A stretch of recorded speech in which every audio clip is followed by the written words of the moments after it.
thank you for coming. Oh my God, thanks for having me. I'm so flattered. Yeah, well, we've been so excited because we talked months ago about you coming on, and then you were like, hold on, I'm going to be in Austin. Let's just wait. Yeah. And Jenna and I are the biggest Primal food fans out there. Primal Kitchen. Flattered. Yeah. I use a different sauce every day. Yeah, I love it. I had buffalo mac and cheese last night. Stop it. Yes. And then I use the mustard always. The chicken dipping sauce is so good. Thank you. Yeah, it's crazy. We launched those. I'm interrupting you before, but we launched those recently, and so it's like a healthy version of Chick-fil-A sauce, right? And it's in a squeeze bottle for those of you listening that don't know. And we were like, okay, Chick-fil-A sauce is amazing, but it's like disgusting ingredient-wise. So we're gonna do like a healthy Chick-fil-A sauce. We also launched like a yum yum sauce, a special sauce, and an avocado lime kind of like crema sauce that's dairy-free. But we thought the Chick-fil-A, like the chicken dipping sauce would like crush it, and the yum yum sauce is our #1 bestseller, and in like a short 6 months it's like moving at the same velocity as our like ranch dressing, which is one of our like top 3. Wow. Oh. So these sauces have just like totally taken off. See, I love the yum yum, but chicken dipping. I know, I agree. I'm with you. I only use the chicken dipping sauce. My husband's more of like a yum yum. I think what happened is in the retail landscape there's a lot of Chick-fil-A sauces, like everyone kind of rushed. So there's just like much more competition. Got it. And so it just might not be like selling as well, but I just thought that was so interesting. We were like way off on our forecasting because we've been shocked, but they're all doing really well. It's been like super fun. Good. What was, we'll just jump right into it. What was the reason you guys went and did those additional sauces?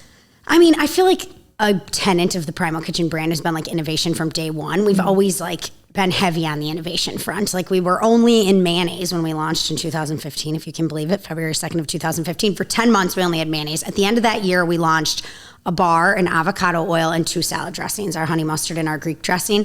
I hadn't hired anyone yet. I would never recommend you launch into like 4 categories as kind of like a one-woman show from a strategy perspective. Like I had support, but it was like insane. And so we just kind of took the food principles that we had success with in the mayonnaise and that Mark had been preaching forever. Mark's this is my partner at Primal Kitchen. He was a big paleo guy. So it was just very like simple kind of macro trends that I don't see going anywhere, like no seed oils, no sugar, no canola, soy, free of all the top allergens. But really like the seed oils and the sugar thing, I think kind of like were our big, heavy hitting tenants and applied it to new categories. I mean, I think you guys were really the first people to do that. I mean, the first people to do avocado oil in a condiment. Okay. Yeah, no one had done avocado oil, and you could buy avocado oil like bottled, but no one really knew. It wasn't that popular yet. Right. So you launched in 2015, but when did the idea hit?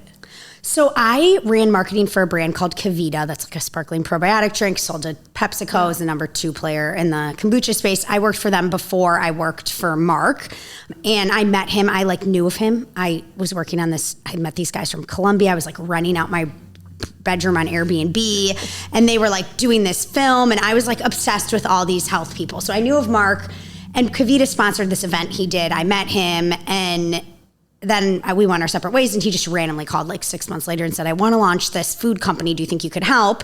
So I came on as a consultant, and he had this idea, like, I want to be Paul Newman. Like, I'm disgruntled. I go to the store, Paul Newman's my hero. I turn the bottle over and it's like canola oil and or soybean oil and or, right? Like it's a lot of and or seed oils mixed with high fructose corn syrup, mixed with some herbs and spices. So he just wanted to clean up really the salad dressing oil. But the first product he was working on was this Carolina Gold barbecue sauce that he was like obsessed with. And I got the ingredient statement from the couple. There was a couple doing a lot of the formulation with him. And I was like, Mark, you cannot launch this. There is like 27 grams of sugar, and the second ingredient's maple syrup. This was when paleo was really having its moment. And it was like, you could sell a paleo brownie and people would be like, cool, 80 grams of sugar for maple syrup. Like, I don't care, it's paleo. People were like really evangelical then. Right. But I was kind of like, no, like we're not launching this. So then the first product we commercialized just happened to be this mayonnaise.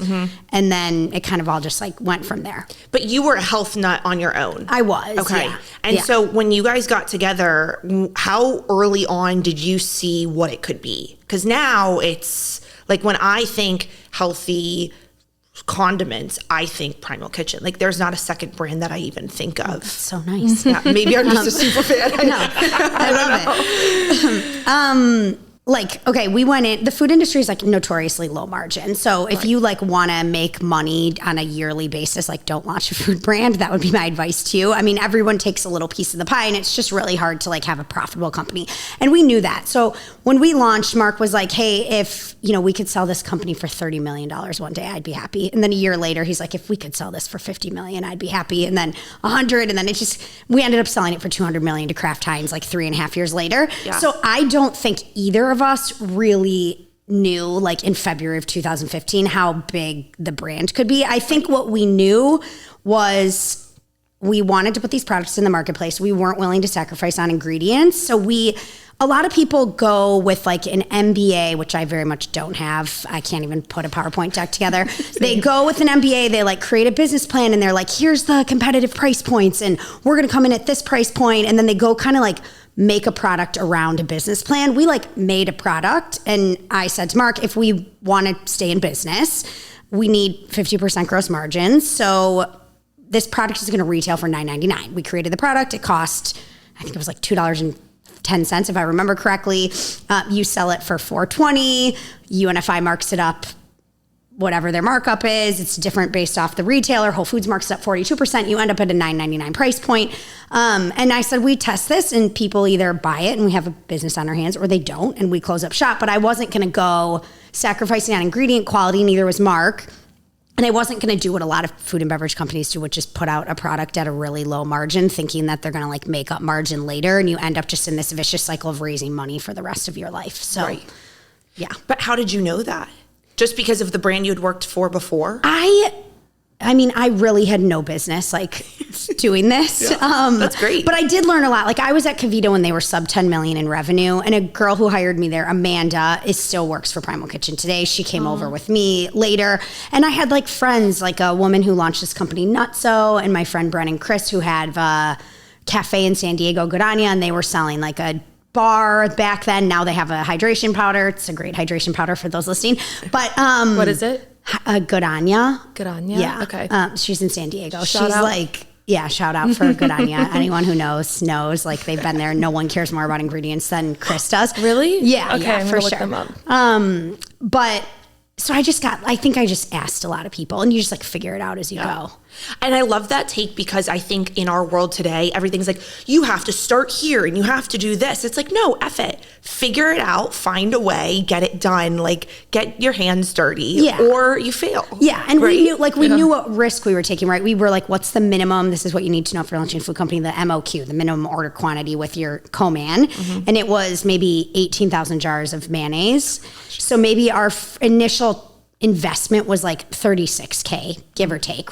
Right? Like maybe 40 if you add in labels or whatever. Right. And we were literally operating out of the Malibu Chamber of Commerce in like, this 3-room office. Mark was he had a profitable business. He was selling supplements and whey protein powder direct to consumer he had this blog. Okay. So we had an audience to launch to. I mean, that was a huge benefit of the brand, Got right? it.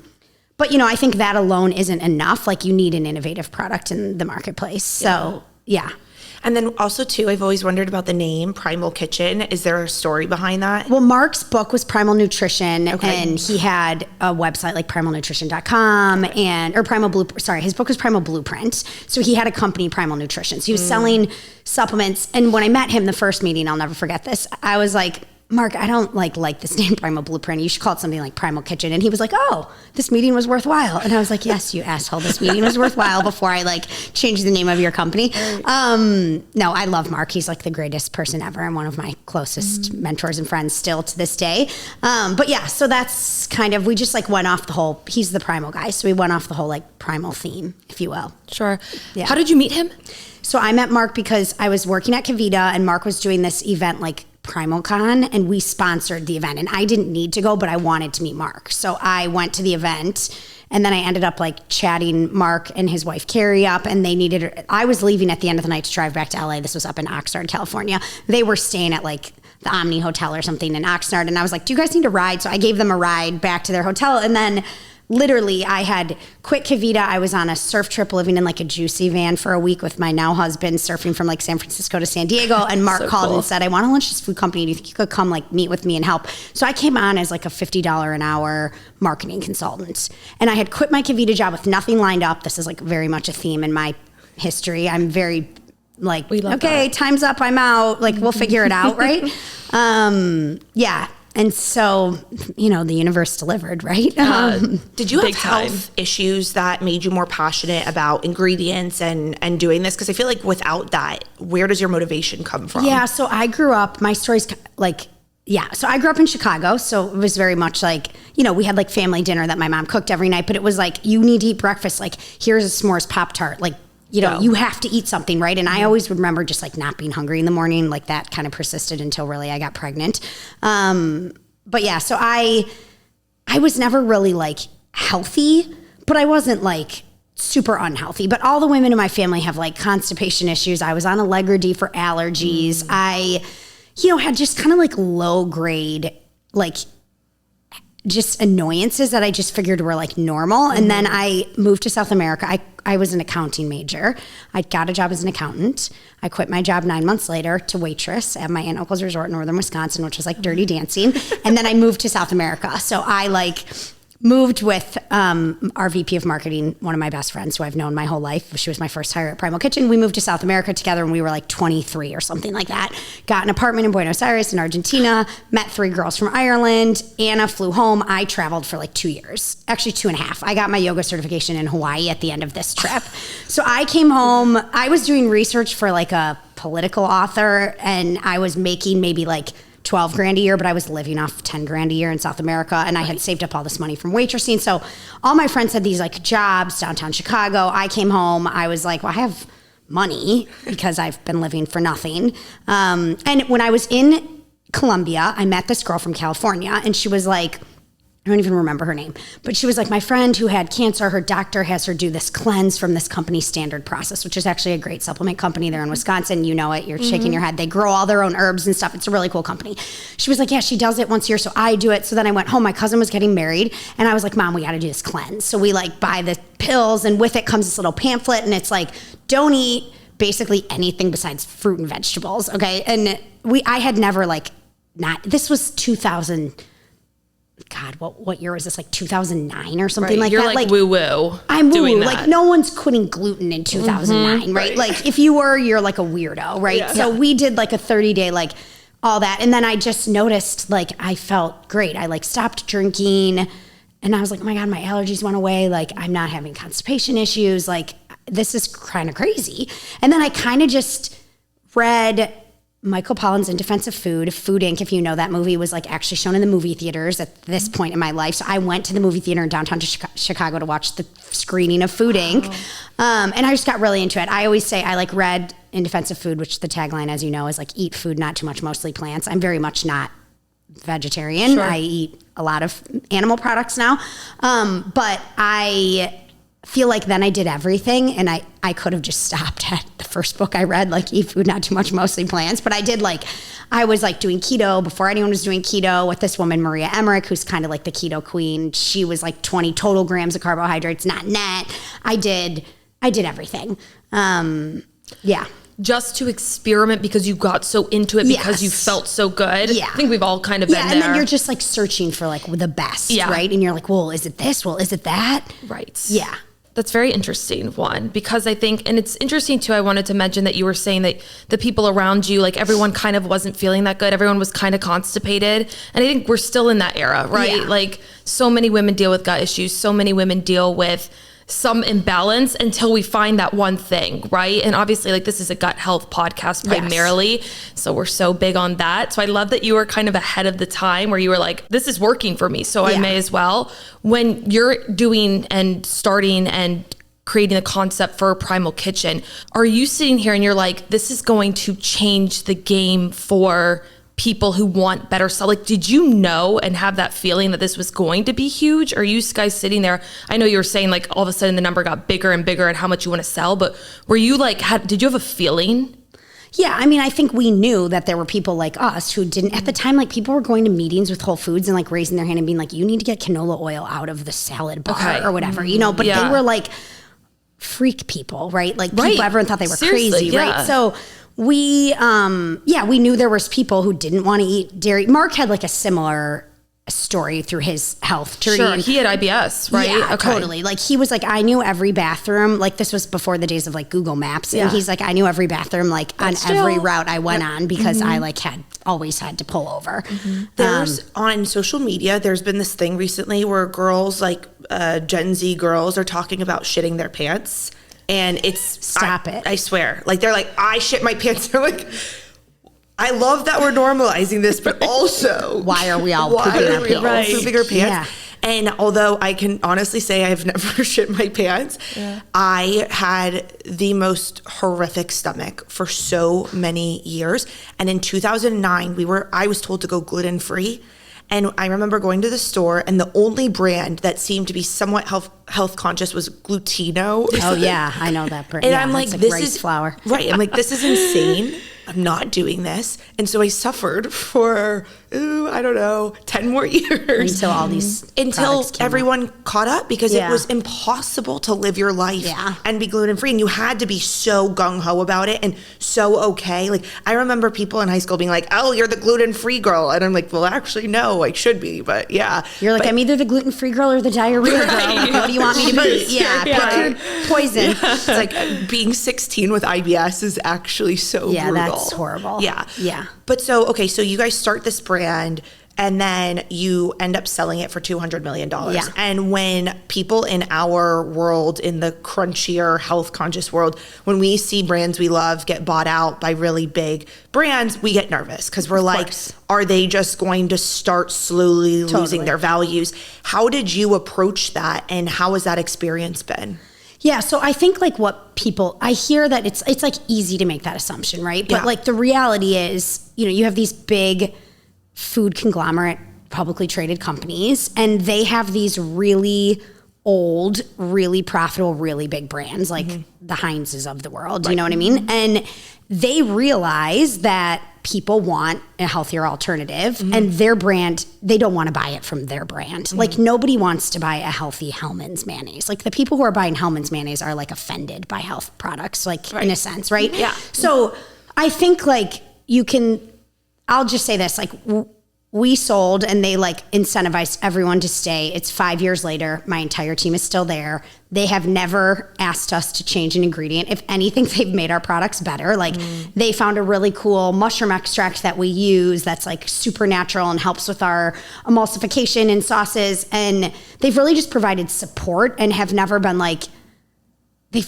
let's add canola oil to the Primal kitchen mayonnaise. Like they get it. They bought us for $200 million for a reason. So like I see where it's easy to think that, but that just hasn't been our experience. Yeah. Okay, good. That's great to hear. I'm glad that you're saying that, and that's very interesting because it's happened before. I think that's why people are like, is this going to happen again? Yeah. But you know what happens more often than that? What? A company doesn't get acquired, and then like something like COVID happens, or there's like insane inflation like there was 2 years ago, and the company goes out of business. Right. So like, to be totally honest with you, had we not had craft support, like we would be in a world of hurt, like through COVID. Like we had a lot of inflation on our business 2 years ago, like a painful amount of inflation. And like a bank probably would have like dropped our line of credit, and craft supported the continuation of the business. So like, I don't know if you guys ever remember like Jill's Crackers. It's like an amazing cracker company. Like they went under. I loved that brand, but it's like really hard to make it in the food industry. I remember years ago, back when it was like healthy enough just to be organic, right? Like I feel like the organic movement happened, and then you had like the Annie's and the Stonyfield Farms. I think it was like Gary, I can't remember what his last name is, like Hirschfield or something like that, who founded Stonyfield Farms. And he sold, and everyone was like freaking out. And he's like, listen, if I didn't sell, I could distribute my products in like 10,000 stores. Now I have a partner and I can distribute my products in 60,000 stores. We can lower the price. We can make this like cool organic yogurt more accessible to everybody. And I think there is some like validity to that. Yeah. There are an enormous amount of food and beverage companies that go out of business every year. So And I don't know. Yeah. I think thank you for saying that, because I think that's important to know. It's interesting because to me, Primal Kitchen, like when we first started getting healthier, Primal Kitchen was that company for us where we were like, took a deep breath because we realized that we could still have everything that we wanted to have, just a little without healthier. the dairy, without the gluten, without the soy. Yeah. Exactly. And I'm so glad that like you guys have stayed true to that. And I know that's like what your business is built on, which is the most amazing thing. But I mean, literally, Jill and I freaked out when we found out that we had to like go everything free. Yeah. You know what I mean? Like because we, you know, when you are just living your life a certain way and then all of a sudden you have to switch it because you have so many issues, and we're huge foodies. Like we love food. So I don't go to Chick-fil-A really ever. Right. But the fact that I can like make my own healthier Chick-fil-A, what more do you want? I know. Yeah. I mean, I would say the other thing too is when we went gluten-free, it was, or our whole thing, I mean, just completely changed the way we were eating. I think the hardest part was the people around us. Yeah. It's like, well, I would never give up Chick-fil-A. It's like, okay, well, I'm giving up shitting my pants or almost shitting my pants. Like you have to kind of make those adjustments. It's almost like you go like alcohol free. It has like the same reaction to people, right? Yeah. People are like, you become boring. Yeah, you become boring. In their mind. Yeah. Well, it's funny because you say that. Jen and I both very rarely drink Me now. neither, yeah. And it's weird because you end up kind of losing friends and there's no conversation, but the people you always used to drink with, you don't really have anything in common with them anymore totally. all of the sudden. But I find it's been this slow progression because I'm 29, Jen is 27. We got really focused on our gut health in our younger 20s. And then mid 20s, we moved to Austin. It's a lot of fun. My health slips a little bit. Now I have to put the work back in to kind of get it back to where I need to be. And now I feel so good. I'm like, I don't want to be hungover. Yeah. I don't want my skin to break out. Like Yeah. I care so much about feeling good. Yeah. So yeah, I don't know. I'm at the point where I'm like, anything that is going to potentially impact how good I feel, get it away. Yeah. I don't want it. And that's, I mean, I just going back to some of those places and eating things that just don't make you feel good. Once you've detoxed it from your life, it's almost harder to bring it back in. I would for say. sure. Then versus if you just stayed eating unhealthy. Yeah. Right. Exactly. Taking the break is like, then you go back and you're like, oh my God. Right. Yeah. You don't realize how these things have been making you feel this whole time. When you started Primal Kitchen, were you single or you were dating your now husband? I was dating my now husband. Okay. And now how many kids do you have? 3 boys. You have 3 boys. Okay. So Primal 4 Kitchen. under 41 if you count my husband.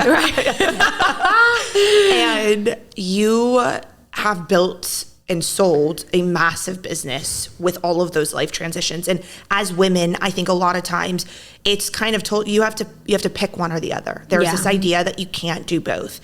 How would you explain how you've been able to do both? Well, I just like, you just don't really have that much of a choice in the matter, right? Like life kind of like unfolds how it unfolds. Sure. And I was fortunate in that I was super pregnant when we sold Primal Kitchen. So I was like 32 weeks pregnant when we were doing what's called management presentations, like presenting to potential. With my first. Okay. He was born November 6th, C-section, and we signed the deal on November 28th with Kraft. So I was like home, topless, nursing at the little, our 200 square foot apartment in Hermosa Beach, like on the phone with the investment bankers, the lawyers, the accountant, the whatever, I remember looking at Adam and being like, I can't do this. And he's like, you got this. Like, you're almost there. Girl. Like, you got this. Right. So supportive husband. Supportive husband, yeah. And actually, like Adam, we had our first, and then we had this cafe in San Diego that we sold 10 months before COVID. And then it took us a year to get pregnant. So we just assumed it would take a year to get pregnant again. And then I stopped breastfeeding when my first was 10 months old, and I was pregnant the next month with my second. Same thing happened. I stopped breastfeeding my second at like 14 months, and I was pregnant the next month with my third. So we just kept having all these kids. And then Adam just ended up staying home. So I have like a lot of help, and he really like holds down the fort for me. But I don't travel a lot. I don't go to a lot. Like I try to just be home. I've never been one of these like moms who's like on the go. Like I work from home. Right. And so I feel like I don't miss out on a lot, but I'm not like road tripping around. Right. Like, You have a team for that. I have a team for that. Right. Yeah. And so what other things would you say? I mean, how do you stack your day? What does it look like being a mom of 3 boys, which sounds insane on its own? Like when you go and you have to take meetings, is it like, is your husband more with the kids? Are they in school? Because I think a lot of moms out there, we have an interesting mix of, we're just women based. I think we're 96% female. Yeah. But we have moms, we have college girls. And so I think it's really important for women to hear like some of the details of how you're doing it. Yeah. I mean, I don't set an alarm. Okay. I try to just get like as much sleep as humanly possible, which is like impossible at this point in my life because someone's in our bed like at least once a night. I think you like lower your standards everywhere. I remember seeing at like one of those kitschy shops. It was like pick 3, and it was like being fit, cooking dinner, having sex with my husband, spending time with the kids, doing homework with the kids, and cleaning the house. And it's like pick 3. Like you're not going to do all these things. You need to like lower your expectations massively. Yeah. And like parenting is just like this exercise in like I'm either, and my kids are 2, 4, and 5, right? So I'm either like with them so much that I'm kind of an overwhelmed mom, or I'm away from them and I'm like a guilt-ridden mom. So I'm trying to find this like happy spot between like overwhelmed and guilt-ridden, right? Yeah. And you got to like take care of you. I play tennis like 3 times a week. I'm pretty non-negotiable about that. Primal Kitchen, we were all remote, and I am like the anti-micromanager in the certain sense. Like, so I was always, people be like, oh, I'm going to yoga. I'm like, great, call me after yoga. Like we're all adults here. Like it's 2024. Like we need more of you though. Yeah. Like what are we? I don't want to be an office like jock. Like, I don't know. That's just not my vibe. And Mark was also like that. Like when we launched, I'd like drive to Malibu at 10, go out to lunch with Mark. He'd like pop in to pick up his mail. We'd like strategize. We'd go to Coogie's in Malibu. And then I would like surf on my way home. And then I worked my ass off. Like, don't get me wrong. Like the year we launched, I mean, I remember Adam going to work and he'd leave and I'd be in my pajamas. He'd come home at like 9 at night and I would still be in the same pajamas. I'd be like, I haven't eaten all day today. Like there were phases where it was like 14-hour days and then I knew I needed to hire a team. But for the most part, like work-life balance has just always been super important to me. And I think really important to Mark too. Like work hard, play hard. Right. So yeah, I like play tennis and I work out at home, and I'm pretty like committed to not giving away my life to my work. Yeah. I love that though. Like I'm pretty committed. Yeah. And you can still have what you have, and you just need to like work smarter, not harder. Like that sounds so cliche, but like I think everyone's like so bogged down in these meetings, and I'm just like, oh my God, do I really need to be on this meeting? Does this meeting really need to be an hour? Does it need to be 15 minutes? Do we even need to have a meeting? Like when we ran Primal, we never had like, we had like one weekly routine. That's it. Yeah. Otherwise, I just talked to Mark like 6 times a day in 3-minute increments. And if I needed a issue solved, we got on the phone and we solved it in 5 minutes and we moved on. We didn't like prepare a PowerPoint presentation to sit down in 7 days to have the conversation. Like it's too inefficient. I like hate inefficiency with my time. Right. Like could this have been an email? Right. Yeah. Or even just call me. Quick like call. Even better. Like call me in 3 minutes and we can like sort this out. Right. I love that because you're a boss, like in multiple different ways, and you're not literally, well, you're literally a boss, but you are too. Literally and figuratively. But, I think it's changing these days, but I find like I see it in Jill. Jill hustles really hard, but sometimes Jill is like, I don't feel good. I'm exhausted. And I'm like, cause you're really going at it really hard. And I think as women, like, I don't mean to sound again, woo woo, but we do need times in which we put our sleep first. Yeah. Like it's probably hard to get, but you're still trying to prioritize it. Yeah. You're not trying to run yourself to the ground, even though you are in the position where a lot of people do. And it sounds like you, as much as possible, are trying to find that type of balance for yourself, for your sanity, for your health. Yeah. I think it's about to get crazier for me. But one tip I have too is like if there's a lot of like inbound meetings requests you get, like someone wants to introduce you to someone, you might be able to help them. Someone's trying to sell you some service or platform or God knows what. And you just look at your calendar that week and you squeeze them in. Like anything like that isn't me wanting to meet with someone, it's someone wanting to meet with me. I push out like 2 or 3 weeks. And you're always kind of like kicking those a little further down the can. It just like makes for a more mellow calendar. Like you don't need to I remember when I started working at Candida, like all this stuff would come in and I like thought I needed to respond to like every single person who was trying to sell me like a service. And then I realized like, I actually just like can just delete this email. Yeah. And now like I don't respond to any of that stuff, but it took me a little while. I just really remember feeling like, oh, I got to like get back to this person. Do I need to like ask someone above me if this is an important thing to get back to or not? And then I think just saying no, deleting, not having the meeting, pushing the meeting out is like also good for your sanity. Yeah. Too much people grabbing attention.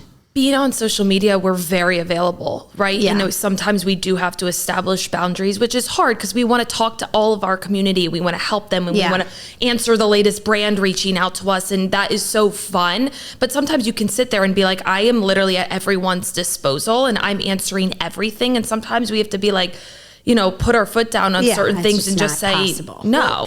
In my softball world where I give lessons, I'll have these dads trying to negotiate the price. And I'm like, dude, I'm driving to the lesson. I'm spending time planning the lesson. I'm giving the lesson, and then I'm following up with whatever text messages you send me. Like I am putting boundaries up because your value. Because if not, you go crazy. Yeah, you go crazy. And also too, I think that we have seen a lot of like the Mark Wahlberg CEOs. Right, I wake up at 3:30 in the morning, and I have. Who's Mark Wahlberg? Yeah, is that an actor? Have you guys not seen his calendar? No. Oh my gosh. Okay, Mark Wahlberg, isn't he an actor? Yeah. Yes, but he has tons of businesses. Really? Yes, it went viral because he starts his day at like 3:30 in the morning. I've never been that person. Right. Yeah. And I think that's like hilarious. we need to harp on that a little bit more because I think when you take on your own business or whatever it may be, you think, oh, I need to start my day at 5 a.m. and drive myself into the ground. It's like it doesn't. Never did that. Mark and I never did that. Right. Well, and I hired all my friends, so we had so much fun growing the company. Like family. It was a blast. I mean, we had an absolute blast growing Primal Kitchen. It was so fun. Yeah. I mean, there were tears and stress, but mostly it was like champagne problems, like you're growing too fast, not like you can't figure out how to make your product fast enough or enough of your product or whatever. But what's next for Primal Kitchen?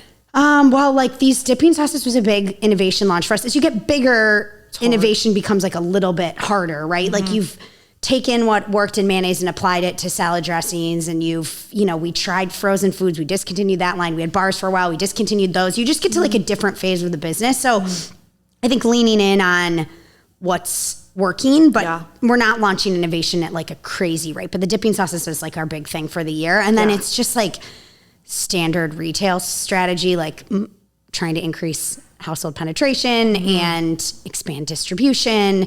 We have so many SKUs, like over 70 now, and there's still a lot of retailers that carry like 10 SKUs, right? So there's just a lot of like block and tackle retail distribution, like wins left for Primal Kitchen. Yeah. Yeah. And what about you personally? What's next? So I actually had like a big transition this year. I stayed in my co-founder and president role for 5 years after we sold the company, which is like not normal. Like most people are out within like a couple years. But like I said, Kraft has been like wonderful to work with. Like they really just allowed us to kind of do our thing and took the stuff off my plate that's the worst, like legal, quality, HR, bank relationship. We funded the company with a line of credit Mark had a personal guarantee on. So we never raised money. That's crazy. Yeah. So I transitioned into like an advisory role with Primal. I'm doing some consulting for a big private equity fund called Summit. And then I'm actually working on like another brand of my own as a little like fun side project. So I'm super excited about that. And it will be in the health space. Yeah. It's, I mean, I'm happy to share with you what it is. Yeah. I'm going into a category I said I would never go into, which is beverage. It's like one of the hardest categories in the grocery store, but I'm going to launch a sparkling protein water. So I'm very excited. Yeah.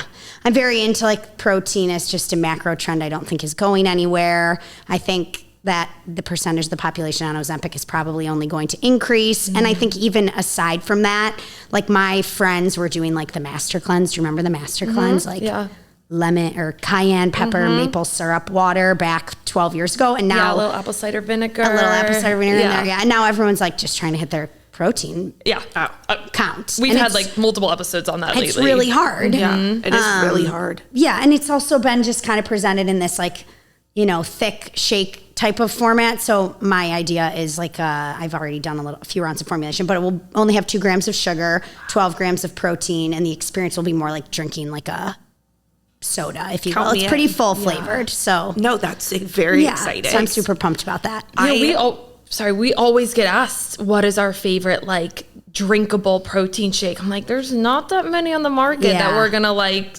Yeah, there's a lot of like recommend. junk in a lot of them. Yeah. So I'm super excited. And when can we expect that? Like, how far away do you think you are? So I think I'll probably launch in like 6 months, let's say. I have a brand name. It's called Way, WAAY. I've got like a first round of package design. It's going to be, I'm going to put up like a coming soon so you can find it at drinkway.com. Okay. Well, 2 A's. Totally mention it. Oh my gosh. We put on our social media in the mornings, I share my breakfast a lot because I wake up in the morning and I'm like, how am I going to hit my protein goal today? Yeah. It's so much work. And so anytime you can knock off like 10 to 15 grams of protein, I'm in. Yeah. Or like the afternoon, you're kind of like hungry, but you don't really want to like eat something. Like sometimes I have like a Poppy. That sounds kind of like, I don't know. It's just like, I just need something. Yeah. But I'm not actually really hungry. I feel like this would be a good solution for me. Or like I'm a busy mom and I maybe had like a small breakfast and I'm grabbing this when I'm adding a little bit more too. Yeah. Oh, my wow. God. I love that. We will be following that for sure. Yeah. I'm excited. We're starting a new segment. Okay, tell me. At the end, you're our first participant. I love it. And it is a health hack that you have. It can be anything in the health world, skin, whatever, gut health, doesn't matter. But like one thing you swear by that you have to do. Okay, this is gonna like really throw you guys for a loop, but I only read self-help books for like my whole life. Like I'd be like biographies or self-help, and I was like constantly trying to work on myself. And then when I had really bad pregnancy insomnia with my third, so like 3 years ago now, and I was asking my friend Amber, like, what should I read? And she was like, you should read Bridgerton.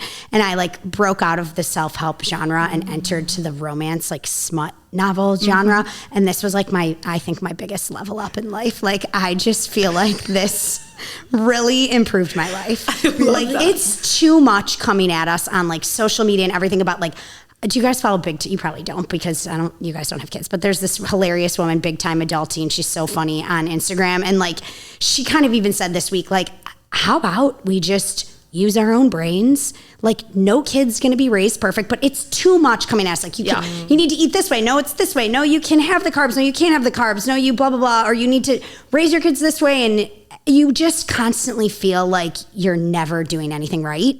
And reading self-help books is kind of a similar experience, but actually just like turning that off and being like, I am who I am. I'm 40 at this point. I'm going to just enjoy a smutty romance novel. It was like a really big improvement for my like type A personality. I love that. That's love my that health hack. so much. That's actually interesting that you said that. I wasn't too shocked because I kind of have been doing that too. Yeah. I'm only 27, but I think because I'm in this space, I've done way more work, if you will, and got into it so deep to where like you start questioning things about yourself and how you're operating, and you start saying like, oh, is that because I have these shadow woo? Like, you know what I mean? You start saying these things. Much. I'm like, I don't need, my life was okay before I tried to figure everything out. Exactly. Yeah, it's exhausting. It is exhausting. And everyone's like just competing for your attention, right? So it's like, don't get me started with the health community. I was actually thinking to myself recently, I'm like, not that we spoke up about one thing recently, and our community knows that is, we can tell you off air, but like, no, it's on Instagram. I just didn't want to go on it again. We spoke out against Bloom because they came out with this gut health drink, and then it had sucralose in it. And we're like, hey, you can either have a health forward drink or you can put, artificial sugars. You can't do both. And it was a big deal. Really? So yeah. Oh yeah. It's a huge deal, but we got obviously some backlash from the owners, and there was this huge thing. And I was like, I think we could literally have another podcast directed to everything that's going on wrong in the health industry. Yeah. And it's sad. It's sad because you're right. It's like the next person vying for your attention. And as much as I don't want to bring negativity to this podcast or to our platform at all, I'm like, I got things to say. Yeah. I'm like, there's so much of it going on. Yeah, it's a lot of greenwashing. It's so greenwashing and people speaking up about things they don't know a lot about. Yeah. And again, like the attention thing of like, come to the grocery store and let me show you everything you shouldn't touch. Oh no, and that is like a lot. I can't handle that. And now we have like grocery store related. And again, I don't want to put platforms down, but I'm like, I'm really happy that you said that because I've been wanting a break, right? Yeah. Just I gotta check. I delete social media. Actually, I know. Ben, do you guys know Ben Greenfield? Of course. So I had him on the podcast, and I remember because I host the Primal Kitchen podcast, but I remember asking him like, Ben, you have like such, like, who's doing your social media or like following you? And she's like, oh, I don't, he's like, I don't even have social media on my phone. Like, I don't even know my login. Like, he's got like 750,000 Instagram followers and the guy's like never logged into his social media. Like, he literally,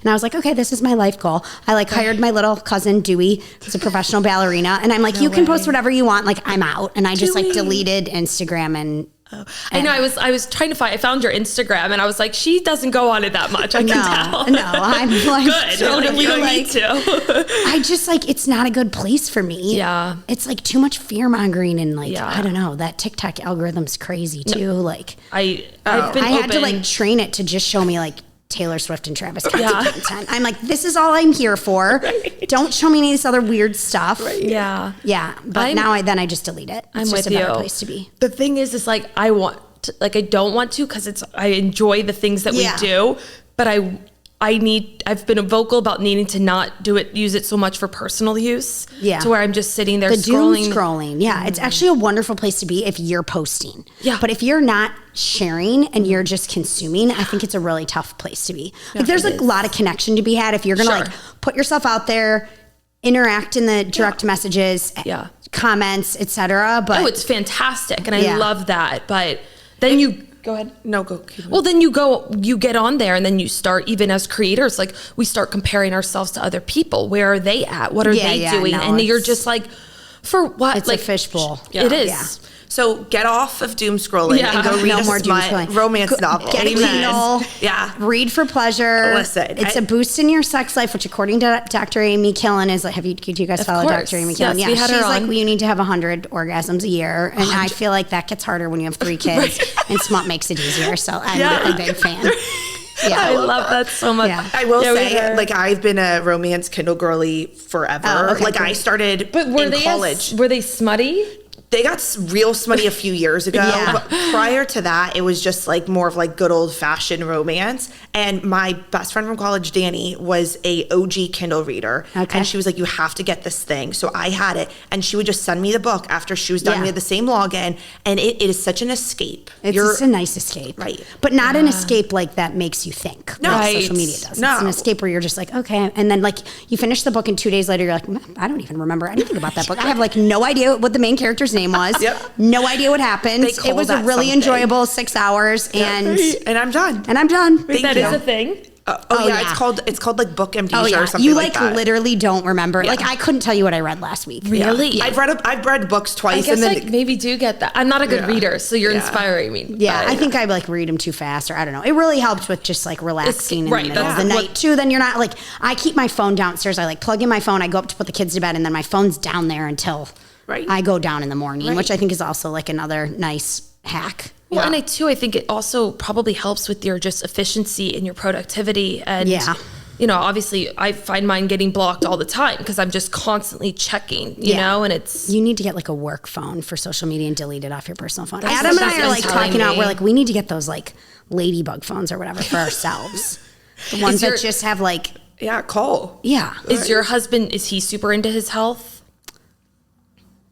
Not as much. But if I'm like, we're going to do this CAC heart scanner, I'm signing you up for Pronovo, or like, you have to go get all this blood work done. He's like, cool. Like, he'll do anything. He's along for the ride. And he's like happy to eat. But we're both Midwest people, and I think like we don't do well. Neither of us have much self-control. So like we don't do well. If there's like cookies in the house, like Adam is eating all the cookies. You know, if there's ice cream in the house, like the kids go to bed and Adam's like finishing the ice cream. But he played football in college, and he's just like, you know, maybe like a little genetically blessed. He's just like well built and good for him. That's men. Isn't that kind of like all men? Can I ask you some health advice, some please. gut advice? I recently, do you guys know Dr. Chris Masterjohn? Do you follow Chris Masterjohn? No. He's like pretty out there. Okay. But anyway, you should look him up. Okay. But I signed up for some crazy thing. I did all this crazy blood work and genetic sequencing and all this stuff, and I came back really high in Candida. Okay. So what do I do? Ooh, okay. Candida's an interesting one. Candida isn't like a root cause, if that makes sense. So like Candida's in everyone. Yeah. When it gets really high, you have to wonder like what is going on deeper in the terrain. Yeah. So Candida feeds off mold. Have you ever had any mold issues? No, well, not that I know of. I've never done any tests or anything. Okay. Or low stomach acid. Interesting. A lot of people want to go and say, you need to like cleanse it. Yeah. You need to go low sugar, and the Candida just comes right back. Okay. So what I would do if I were you is I would really work on your terrain. Okay. So I would really work on improving your stomach acid, which is like, you don't sound too stressed, but it's like decreasing stress. I don't sound too stressed with my 3 kids under the age of 6 launching a new company and You balancing sound like you play it really cool. No, I'm actually not. I think I also just maybe don't realize what I am, but carry on. Okay, Sure. so I'll work on that stress. Yeah, so I would work on that. I mean, that's like easy for me to say, right? Like work on stress is like what everyone hates to hear. But it's the truth. Yeah, I would work on When you say stomach acid, do I need to be taking like digestive enzymes? Yes. Okay. So I would focus more on like digestive enzymes and bitters. We talk about bitters all the time. I love bitters. Yeah. So more bitters pre-meal, even like a little apple cider vinegar pre-meal. And then also like, okay, so maybe it's supplemental HCl, like betaine HCl supplements, just to make sure that like when you're digesting your food, it's really being digested. Like Got it. You're really increasing that stomach acid. Because Candida, it thrives in those environments where there's not a lot of stomach acid or there's not a lot. It's like, what is going on in the terrain? What is deeper? Maybe decrease your sugar a little bit, but I really hate that advice. Well, because and I'm not like pounding sugar. Exactly. Yeah, I'm pretty. Everyone wants to say, and like, this is another thing where social media gets wrong, is like constantly being like, okay, if you have Candida, you got to cleanse it out of your body. You got to take anti-Candida herbs, which I actually do really like a good oregano oil, just to support your body there. But it's not about that. It's what is the Candida feeding off of? How are you making your terrain hospitable for Candida overgrowth? Got it. And that's where you have to look at deeper, like stomach acid, like basic things like drainage, working on opening up your drainage pathways, making sure you're pooping 1 to 3 times a day, like a solid poop. Yeah, Candida. That's not happening. I find Candida really hospitable in people who are constipated, because it just, then we can definitely work on that. Yeah. That's really where I would start. It's Okay. like, I can send you something too, a whole thing on drainage. Okay. And just not like dive too deep into it, but like understand it. Drainage, opening up your drainage pathways is critical to start like removing things from your body. Okay. People want to go and take parasites too. Like people want to go and do parasite cleanses or Candida cleanses, but they're not pooping. They're not allowing their drainage pathways, like lymphatic. Yeah, you don't want to be like detoxing and then it's nowhere to go. Exactly. Okay. Exactly. So how do you open up these pathways? Right. So it starts with your colon. So you start with making sure that you are pooping every single day. Okay, but how do you do that? Okay, so we work on lots of different things. So you can do that through working with castor oil packs, working on consuming a little bit more fiber, making sure you're hydrating with minerals. What else? Like kiwis? Kiwis. That's my fiber. kids love kiwis. Okay. Yeah. Kids. Have you heard of this like Zen basil seeds? Have you seen these yet? They're like No. chia seeds, but kind of like even better than chia seeds. No. They're like holy basil seeds or something really? like that. Yeah. And Okay. I made one time this chia seed pudding, but with these holy basil seeds. And then it was really good. And I think I didn't have any other food. And I ate like the whole thing. And then the next day was like the best Life-changing? experience of my life. Yeah. But then I haven't made it again. So maybe I need to go home and like get on the... Doing something, literally, like there's so many different practices that everyone can do for constipation, but like a lot of that is going to be that like herbal therapies that are going to help you go, making sure you're eating enough too. I think as women, a lot of us are like, we don't realize it because we always were told to like eat less, eat less. You eat less, your body, your metabolism is literally like, okay, well, I'm going to slow down then. Yeah. So making sure you're eating enough fiber is huge. It sounds like you're like on top of it in that regard, but sometimes we just need these like subtle reminders of like, I need to work on that. Working a lot too on your like liver and gallbladder health. I mean, I am such a huge fan of dry brushing. I'm such a huge fan of castor oil packs. I'm getting gel I did those like from a naturopathic doctor told me to do those when I was like in my 20s. Of course. Like 18 years ago. Yeah. And it's those like remedies that, you know, we forget about because we think they're woo woo and they're actually working. Yeah. And what's another thing? Like, I mean, you've given her so many things. I know. I'm just like brain dumping right now because you just want to hear it. But I'm actually just like so relieved that I don't have to go do some Candida cleanse because that sounds like too much for me at this point in my life. But I could do some. I've done betaine HCl or however you say that historically. Yeah, So. I think what the theme is making sure the drainage is open. So making sure at least you're pooping and you're working on your liver and gallbladder health. And then also making sure your stomach acid and your like environment is not hospitable to overgrowth. Exactly. Yeah. Parasites, real quick, is a very like common topic. But if we have enough stomach acid, our stomach acid should digest all parasites, like protein. Yeah.